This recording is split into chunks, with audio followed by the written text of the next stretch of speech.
দেন আল্লাহ, এমন কোন জুলুম নাই, গুনাহ নাই আমি করি নাই, সগীরা কবিরা, জেনে না জেনে, ইচ্ছায় অনিচ্ছায়, শিরকি বেদাতি সব গুনাহ করেছি।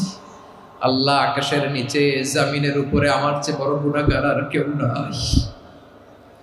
চোখের পানি ছেড়ে আল্লাহরে বলেন, আল্লাহ, আমি ছাড়া তোমার গোলামের অভাব নাই, তুমি ছাড়া আমার দ্বিতীয় কোনো রব নাই, তুমি ছাড়া তো কেউ আমার গুনাহ ক্ষমা করার নাই, তুমি আমার রব, তুমি আমার সব। বলতে পারবেন? এই তাকরীর আমার পটুয়াখালীর ভাইয়া, এই স্বীকৃতিটা দেখতে আল্লাহ বড্ড ভালোবাসে, কারণ আমরা সবাই গুনাহগার। আমরা সবাই কি? বিশ্বনবী বলেন, কুল্লুকুম খাত্তাউন, বানি আদম, তোমরা সবাই পাপী। সবাই কি? সবাই পাপী। আমরা সবাই পাপী। আপন পাপের বাটখারা দিয়ে অন্যের পাপ মাপি।